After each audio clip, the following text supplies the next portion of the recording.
Hello, welcome to the Live It Up podcast, proudly brought to you by the Uganda Child Cancer Foundation, the Uganda Cancer Institute, Afron, and the Tribe UG. My name is Brandy Valentine Azirwe, Communications and Advocacy for the Uganda Child Cancer Foundation, and today I am joined by the one and only Shauna, Georgia, and we shall be getting to know her shortly. But before we get into that, I would like to let you know that you can be part of this podcast not only as a listener but also as a donator to the children. Give them toys, coloring books, stuff that they can use while they're on their treatment, and also monies that can subsidize their medications and their other needs. And let's get into the podcast today.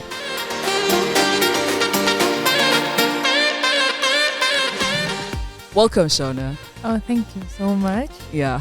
Nice. Before we go far, Shauna Georgia Odong Arao is a pharmacist with the pediatric oncology pharmacy section of the institute. So you're welcome. Thank you, Brandy. I'm happy to be here. Yeah. This is my first interview, something like this. Yeah, your podcast. Yes. Podcast. Yes. Yeah, and I'm just, hoping to enjoy the journey. Are you nervous? I am a bit, obviously. First time, but I think I'll ease in. So that means you're also excited. I am. Yeah. Because I want to talk about childhood cancer in pharmacy, like pharmacy all round childhood cancer or pharmacy general. All right, I got you. So let's start with the first question. Okay. Who is Shauna? I would say she's open-minded. She's very warm. Yeah. She's a very stubborn person, though. Yeah. When she puts her heart into something or her mind, she has to fulfill it. Yeah. But at the end of the day, I think she also likes to engage people. She's very friendly. Yeah. Very friendly. I love chatting away. I like things that make me happy. Seeing, just chilling. Yeah. Yeah. I don't like things that take away peace. I'm sure someone somewhere is saying so cliche, but I know I like to be with people who are not angry people. Yeah. Bad energy. Yeah. Bad energy, stay far away. Yeah. But then at the end of the day, I open my mind because everybody's different. So I'm open-minded, very friendly, very warm, very easy to talk to, very easy to be around. Yeah. And yeah. I can testify to all these things. Most of them, at least. What are you passionate about? 3 things. 3 things I'm passionate about.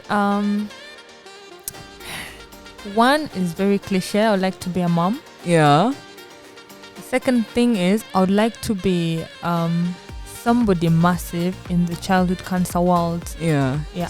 It could be pediatric pharmacist or it could be anything. Sometimes a profession can change. Yeah. But so I want to keep it open that way because life. Yeah. But I want to be someone really doing great in childhood cancers. Absolutely. And the third thing is. I'm passionate about. I don't know. Could you give me an idea, maybe? Animals, wildlife, climate change. No.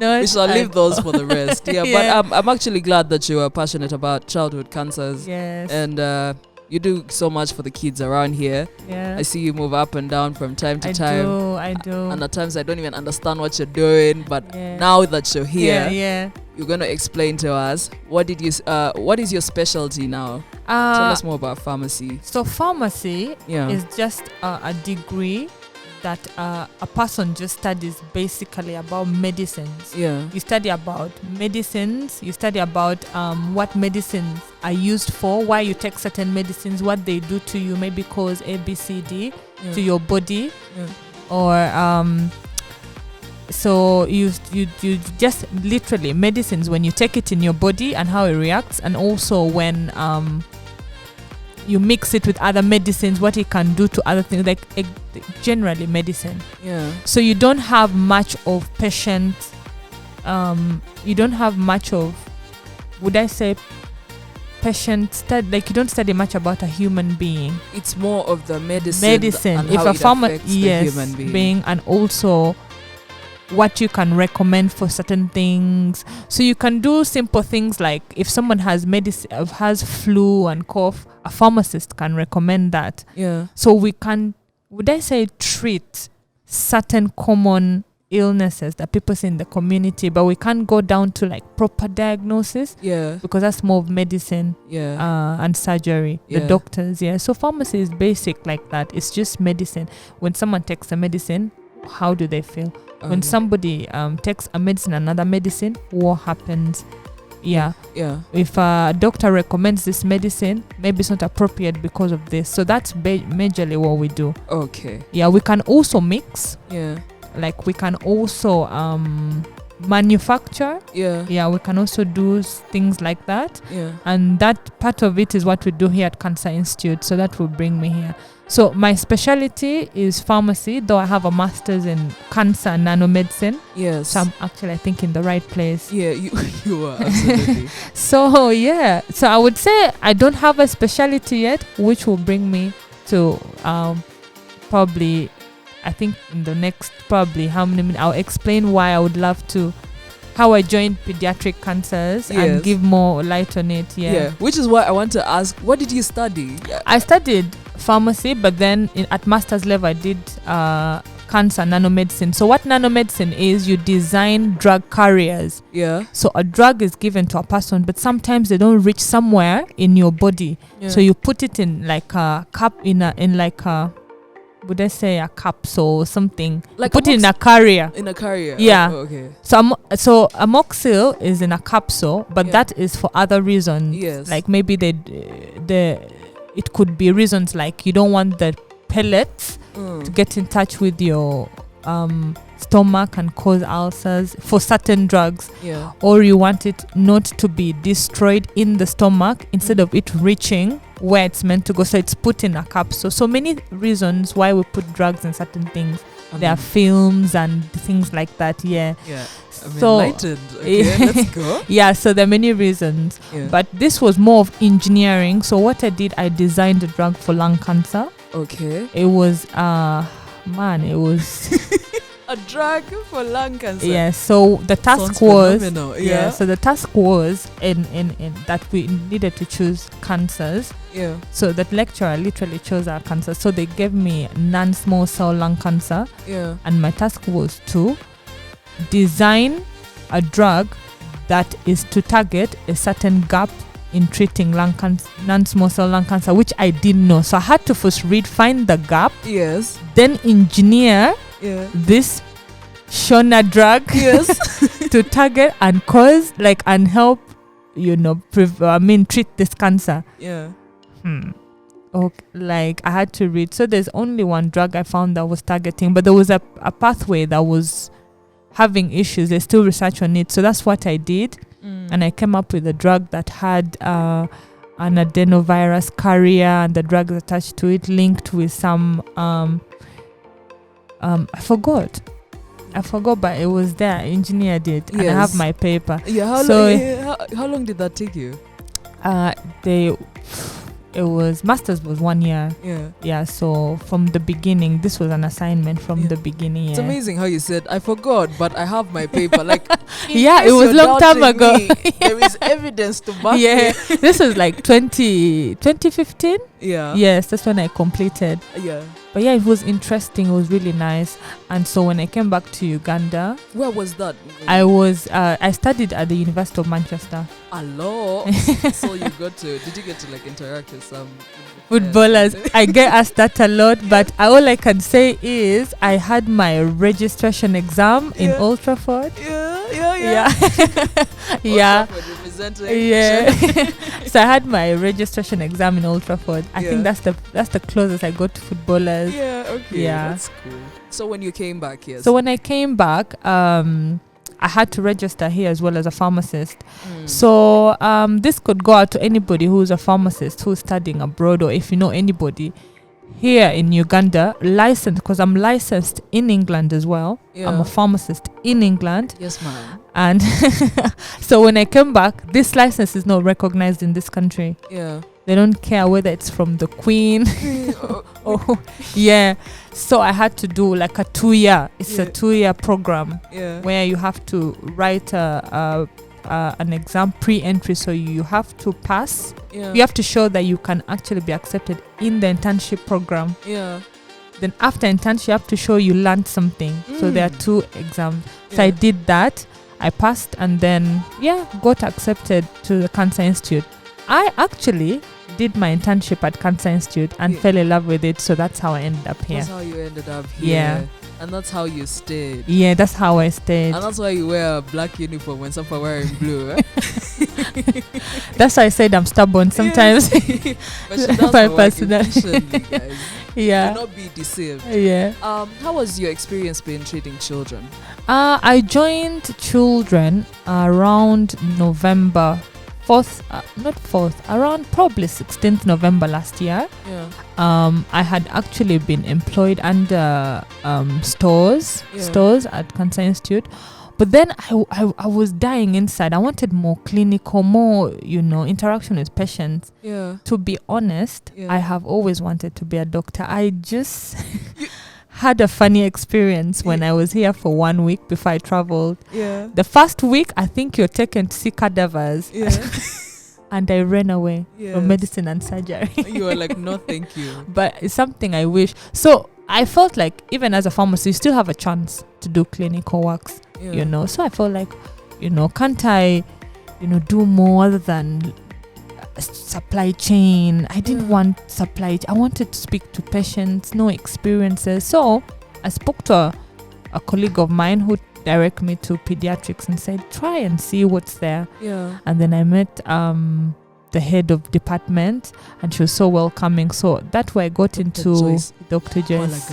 Yes, the one and only. Yes. My mentor. Yeah. So I got into pediatrics and got into a project about safe administration of chemotherapy to children. Yeah. And I don't know anything about children. I didn't know anything about children at that time. Like pharmacy doesn't have any course unit regarding children. We don't learn anything about children in school, even at master's level. So you have to, as a pharmacist, you have to probably think outside the box. Yes. If you happen to work with children, maybe through an internship, because Mulaga I was in the children's ward, but I didn't have passion for kids. But when I reached there, I don't know what changed. So this yeah, place has that. Yeah. You get the mentorship. You get to appreciate how people work. You start loving, loving kids, and also how Dr. Joyce is very passionate about children. So that way you also get infected with love for children. So I started by attending ward rounds. Pharmacists attend ward rounds. If you're out there listening, attend ward rounds. That way you find your niche in the clinical world.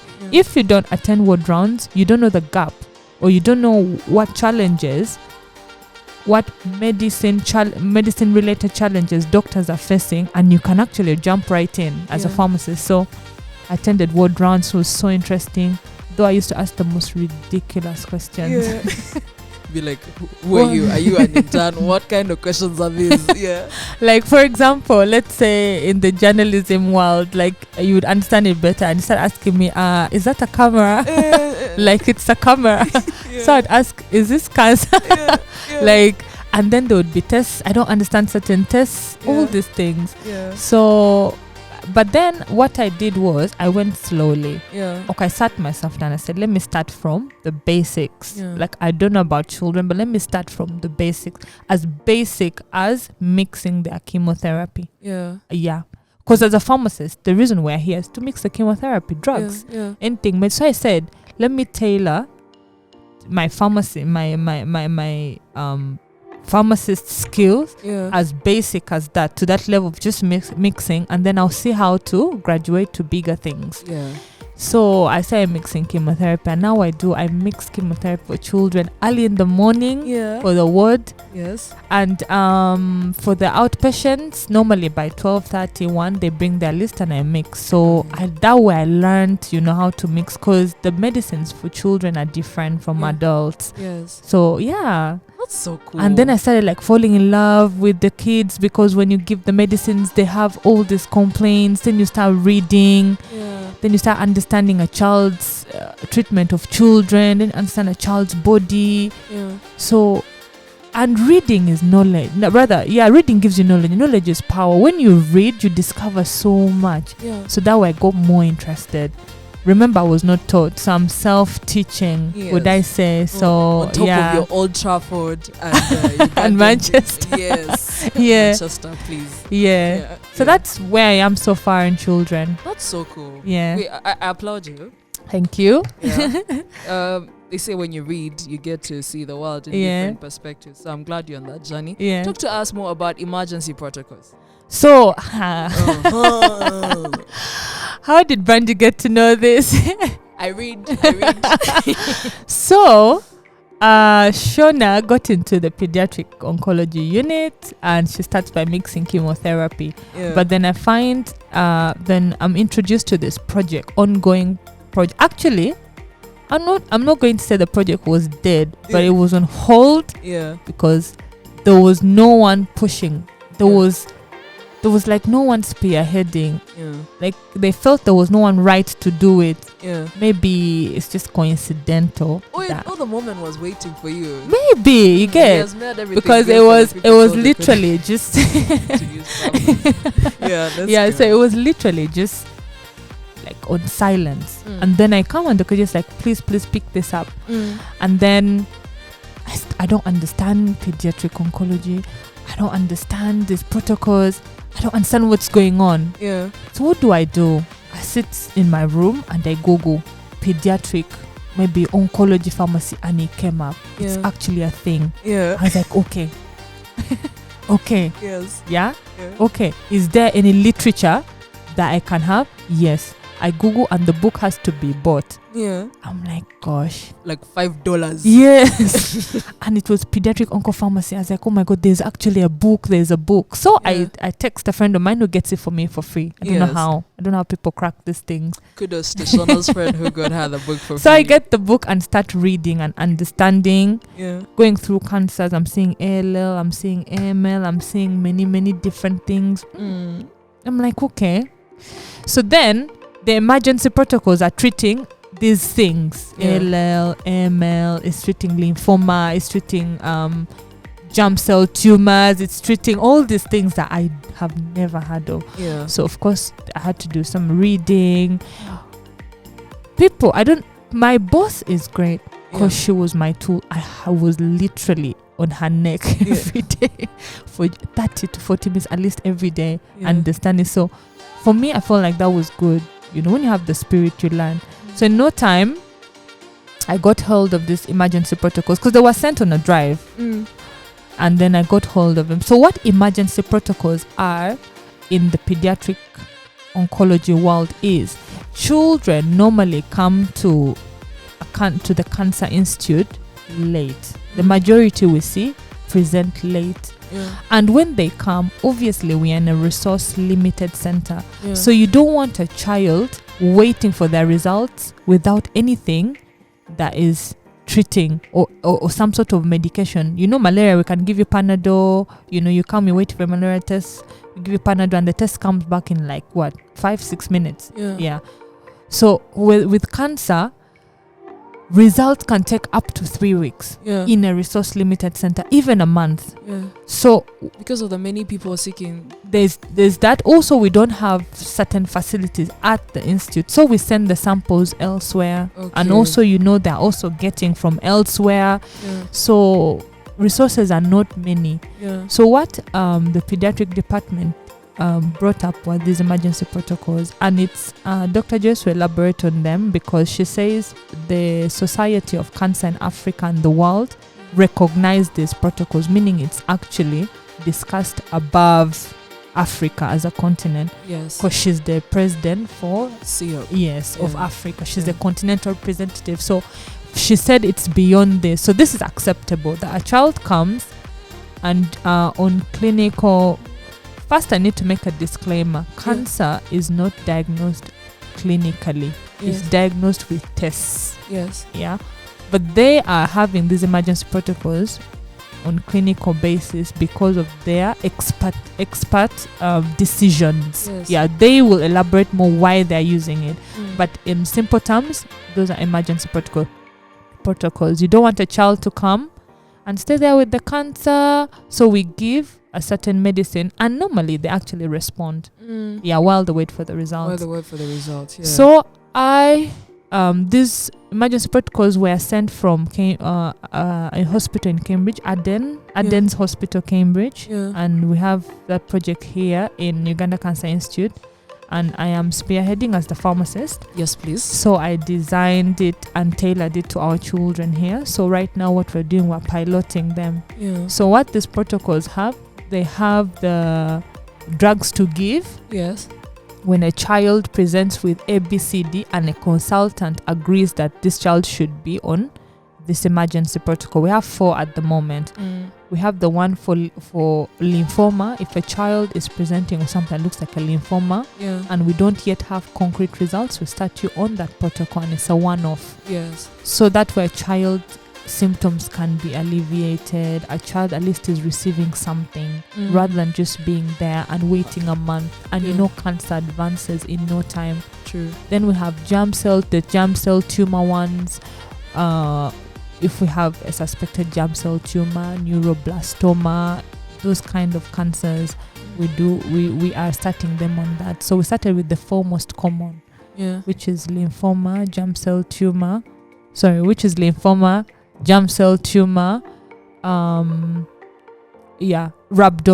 soft tissue sarcomas, and neuroblastoma. Yes. Okay. So the 4, yes. Awesome. We tailored them. So these protocols have the treatments as well as how to administer. So now, how was it improved? The previous times, nurses would not know when to give what and what to start with. So that's what I'm doing now. So you know the time interval, what to give it with, when to give it, what to monitor, and all those things. Okay, so that's really awesome. So do you intend? What are the future plans you have for this emergency protocol? So these emergency protocols will be launched once. What we're doing is we're trying to get it accepted into the system. Yes. Because the Department of Pediatrics wants to improve chemo administration to the children, and that improvement obviously will lead to less relapses of disease and children receiving better care, because they had an audit one time and it showed that part of the reasons maybe we're not getting maximum results was due to chemotherapy administration. Yes. So this is the future of these emergency protocols. So the emergency protocols are to help inform also other protocols. So the other protocols will also be developed on these emergency protocols now, because now the emergency protocols are kind of a standard. Okay. And they have certain things introduced with them as well, like administration time, blah, blah, blah, which the other protocols didn't have. So now if the emergency protocols are adopted with the additional things they offer, like a nurse knows when to give what's the interval between the drugs, because normally chemotherapy we give in 3s or 4s. So after a drug, maybe 4 hours, you wait to give another one. If this is accepted, then the other protocols for the main treatment, after an emergency protocol, we get your results, and then we give you now the main protocol for the other number of days. Yes. So those protocols also will be developed and benchmarked from the emergency protocols, and that will standardize chemotherapy administration in pediatric oncology. You had it here first, for sure. Thank you very much. We look forward to seeing all these protocols work efficiently for the good of the betterment of childhood cancer care. Yes. What type of trainings exist out there for pediatric pharmacy oncology? To be honest, Brandy, I think I don't know if I know all of them, but in pediatric oncology pharmacy, I see what actually I saw were fellowships. And an exam that you write. In England, they do have a board for specialty oncology pharmacists. So you have to they have their criteria of how to, but the one in the US I saw, you need to have about, you have to have been in an oncology center for a minimum, I think, of 2 years. Don't quote me if I'm wrong. Or 2 years. And then there are also other things, and then there's an exam. But in those 2 years you've been in that oncology center, you're supposed to complete something. Yeah. So that's the training I know that exists for Pead Oncology in England and the US. Yeah. But then, for me to be a good pediatric oncology pharmacist, I could be wrong, is for me to do something in pediatrics. Yeah. Because I don't know anything in pediatrics per se. Yeah. I'm literally just reading Yeah. on my own, and of course having guidance from the experts in the department. Yeah. It's a long route. Yeah. So are there trainings on the soil right here? No. 256. No, and it's something that I really wish they could introduce. I don't know how they will do it. They'll do it. We are here. Yeah. We're Yeah, here. We're I here. mean, it's something I'm looking into. If I Yeah. did it, why wouldn't I, like, I don't know, I'm dreaming big. Yeah. Yeah. So if I did it Yeah. and became, a pediatric oncopharmacist, you can teach or create room for it in at the university, or throw it somewhere in there for these institutions to think about. Yeah. Because pharmacists, children are taking medicines, and even there's no pediatric pharmacy even. Yeah. And that's the basic. That's true. Yeah, there's no pediatric pharmacy. So I'm even skipping levels. Like you're over and above. Yeah, because pediatric oncopharmacy, that's like super specializing. Yeah. And even the lowest level of specialty is not even existent here. Yeah. But it is abroad, and in US and I think England as well, I've researched, and Australia, you need to first do your PhD. Yeah. Then after your PhD, you do a 2 to 3 year clinical training in pediatrics to be registered as a pediatric pharmacist. Okay. So it needs a lot, and yet it's not here. Yeah. True. So that's something that worries me, It's something that throws mud in my dream. Yeah. But I asked because I wanted you to see that there's a gap. Huh? Yeah. So as you spearhead the emergency protocol, right? you can also spearhead the profession. The profession.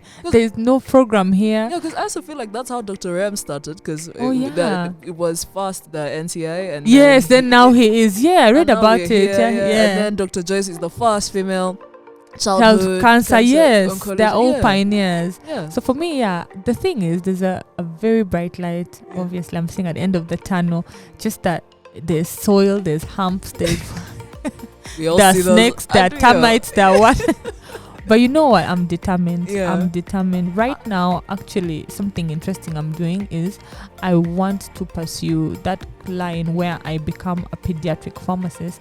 Because I'm already in the pediatric oncopharmacy thing. Yeah. If I do all these projects and stuff, all I need to do at the end of the day is sit my exam. Yeah. Because I'm in Cancer Institute anyway. Yeah. So I'm building my portfolio in pediatric oncopharmacy. Yeah. But I want to pursue pediatric pharmacy so that I have at least, a foundation of pediatrics. Because right now I'm just a pharmacist and I don't know anything in pediatric. Yeah. So now you can't say you don't know anything. Okay, I know something, but like, you know what I mean. I can't be so hands-on. Yeah. And if abroad they're that like very sticky about the whole thing and the process that long, means here, you need to learn to do, You get some of those guys who have graduated pharmacy and are still trying to find their niche. Tell them, don't you worry, I've got what's good for you right here. True. Yeah. Okay. Next question. COVID-19. Did COVID-19 make you or break you? I think both. Yeah. My God. For in terms of me being a pharmacist, yeah, it made me so like, how would I say it? I became very what's the word? Like, when you become so sticky about everything, if a child coughs, you're really like, test here. I need to wear your mask. Yeah. Where is this? Yes. That's how I became. And sometimes you make a patient anxious, right? Yeah. But there's nothing to do. Yeah. So I became more like sticky about things. This is not here. My God, sanitize. Yes. Everything. Yeah. So that's what it made from. And I think I made less mistakes. Yeah.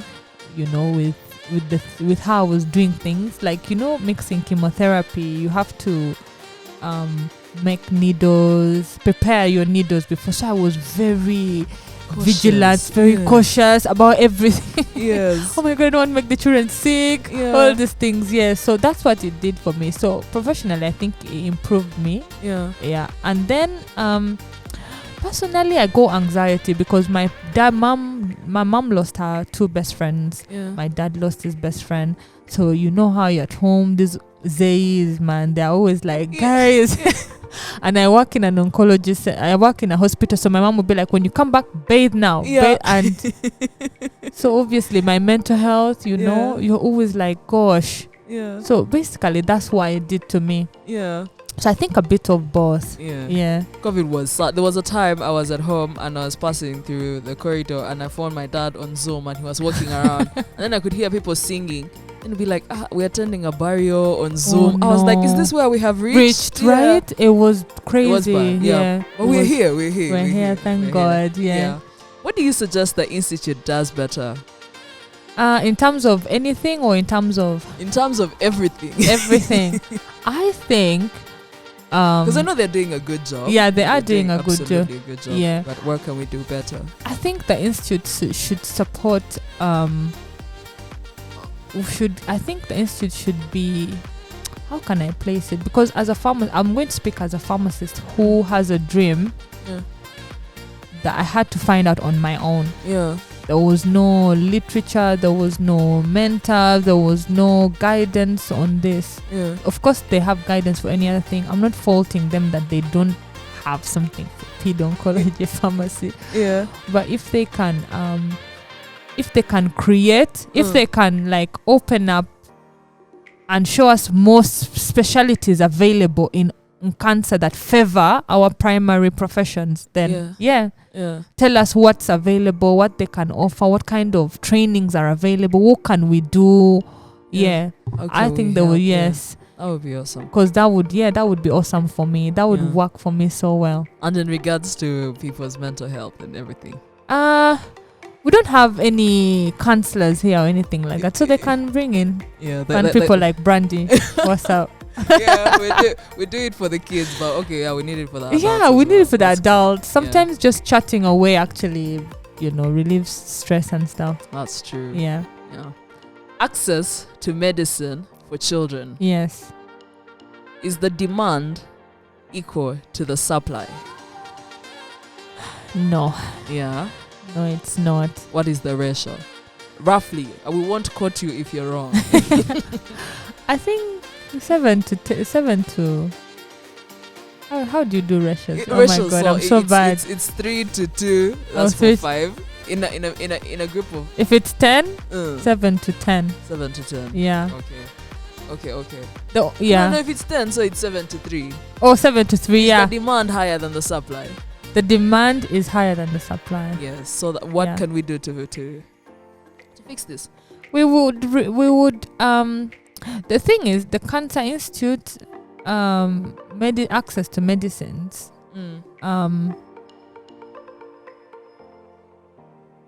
The medicines are there, but for the children, children have special medicine demands. So I think it's more of supportive care because the cancer medicines they're available. So the government has made sure they have done well. They have done well. Even the medicine supply team in Cancer Institute have done really well. So for us, it's more of support. I would say, with my view, is more of supportive care. What do I mean by supportive care? Things like for flu, cough, infections that come alongside the treatment with cancer, pain, we don't also want to be pricking these children, so you find supportive care. Sometimes it's injection, so access to medicines that could help, like syrups for cough and is a bit low. But the treatment for cancer is brilliant. So I would say, I don't know, call for more, funders, donors, if anybody can, bring us. So what we do, we accept supportive care mostly. Things like even as small as urine buckets. Yeah. Some patients come when they are that's part of supportive care. Yeah. They're very poor and they can't afford certain things, soap, all these things. I donate to the children's ward. I always donate every now and then. I normally give them soap. So that's supportive care. Yeah. So access to this kind of things. Yeah. The medicines for supportive care and other things. Yeah. Okay. That's really awesome. Yes. We appreciate. Thank you. Thank you. I hate to be the bearer of bad news. No way. But we've come to the end of this podcast. I was enjoying myself. You really were. But before we do that, I have a joke for you. Yeah. What did one wall tell the other? What did that wall tell the other? This wall. Meet me at finish it, yeah. Meet me at the corner. Exactly. Are you serious? I'm actually very serious. It said meet me at the corner. I was like, lol. Wasn't when I saw it, I was like, yeah. That's actually a real lol. Yeah, but thank you, Shauna, for joining us much. Today. You've given us so much insight on